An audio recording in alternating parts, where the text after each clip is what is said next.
feeling like I'm academics. Can't ride no Their opinion, right? I think she talked about me in the same interview, right? Let me see if I can find this shit. What did she say about me? Young Miami. Academics. What she said?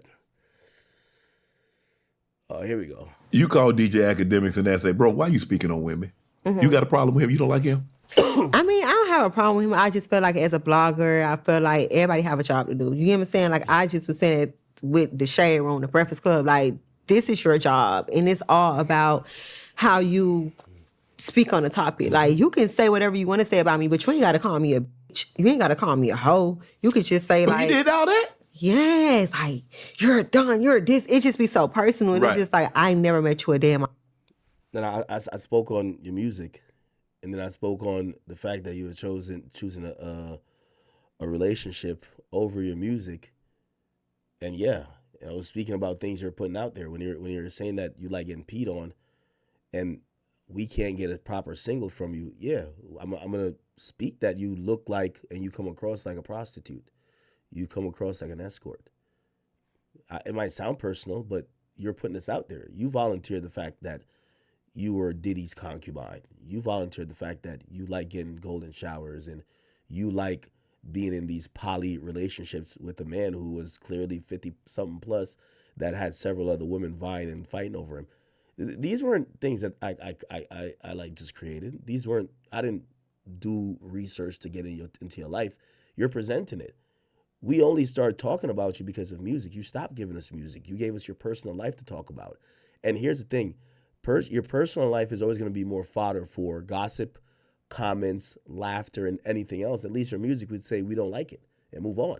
But when you basically then volunteer that, hey, listen, you know, you go up to interviews and you're pretty much talking about your relationship with Diddy, like you introduced that to us. We did not have to know about you and Diddy. You know? So again, I know you might think that opinions you don't like seem personal, but you're bringing people into your personal lives, right? My life. Right. I don't mind you doing your job as a blogger Right. or whatever Say you you are. don't like my music. Yeah, you can start calling me out of my you name. can That's criticize me. You can say whatever because everybody have a right to opinion. Right. But when it get personal, like, yeah, I'm so glad you got shot at and like my car got shot up and he like, Damn. yeah, like my car got shot up when I was 6 months pregnant and when he wrote the story, he was like, I thought you keep a baby clock with you. It's like, what's wrong with you? Like, I could have lost my life and my child life. You know what I'm saying? Like, you can talk about the story, but why it's so personal? I never met you. I never saw you in person. Like, why is it so personal? You know? And it's just like, even like as time went by, that was like the first time that I really like noticed who he was because it was like very hurtful. Like, I was just like, damn, I almost lost my life. And it was something that was just like in my face. And then it was just, as time and time went by, he was just so disrespectful. Now, let me address that particularly.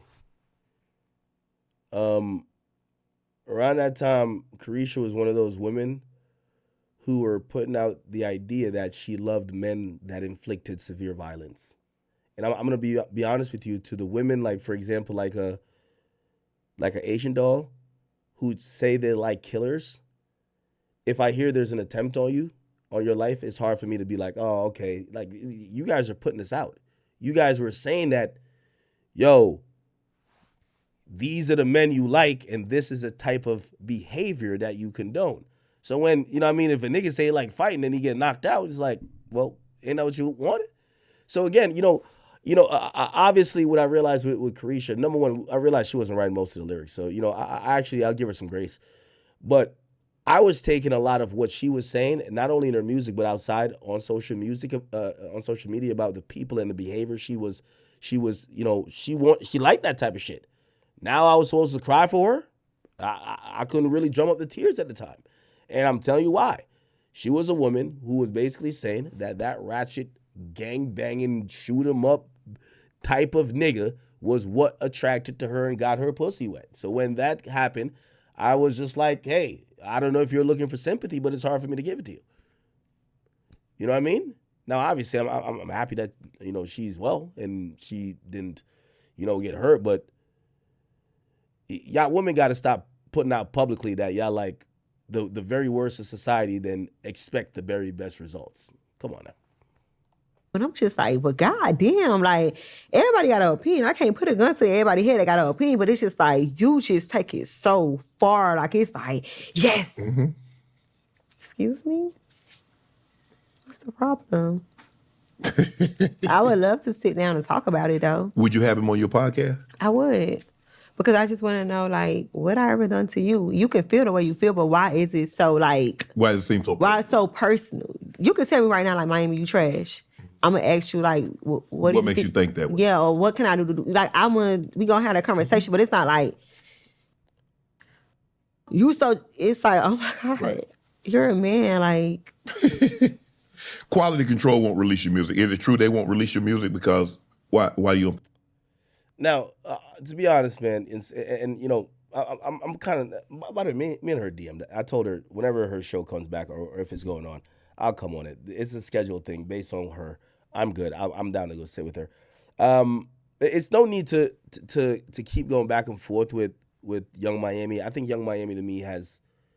I was judging her as someone who I saw as a budding musician who had clear influence over upcoming women wanting to be in the game. To me, she foregone. She gave that up. Like, you know, she just wants to be a sugar baby, and that's fine. You know what I mean? Again, I'm not knocking her for it. Most of my comments was based off her own actions. You know, one of the things women hate are accountability.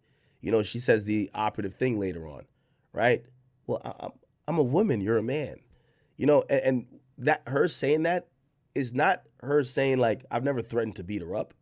I've never threatened to do anything. I'm speaking with my words just like how she has words. I would love to say that when some of these women, even Carisha, her mouth is way more disgusting, pause, in the sense of things she says and how she drags or read people more than myself. So it's nothing like this whole thing that a man can't talk to a woman. It's like, I'm not saying I'm going to beat her ass, what the fuck? But, you know, when they want to not get accountability for anything you're saying, or they don't want to respond with logic or just some type of understanding, be like, hey, well, you know, she could have had a conversation or responded to me and like with anything I said. She don't want to do that because it's going to revolve around somehow taking accountability. So you know what she says? I'm a woman. And when someone says I'm a woman, you're a man, that's like code word for treat me like a child.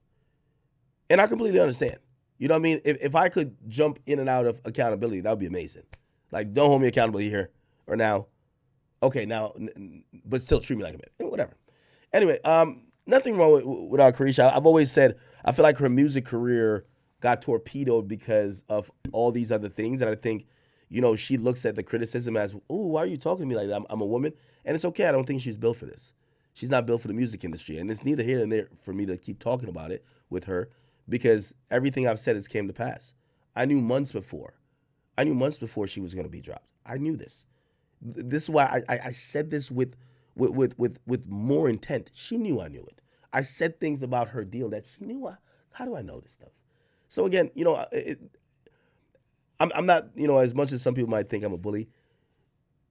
She's a non-factor in music anymore. I knew she was getting dropped. The reason for her getting dropped is because lack of talent and because literally she wouldn't work. JT's not dropped. Do the math. So again, I don't really have to talk about her in the musical sense anymore. She's now an online personality who, you know, she's like that girl making TikToks about Future. I could ignore her if I wanted. We could talk about her if I want, but there's no more need for me to talk about her music. I think she's pretty much tapped out there. So it is what it is. Okay.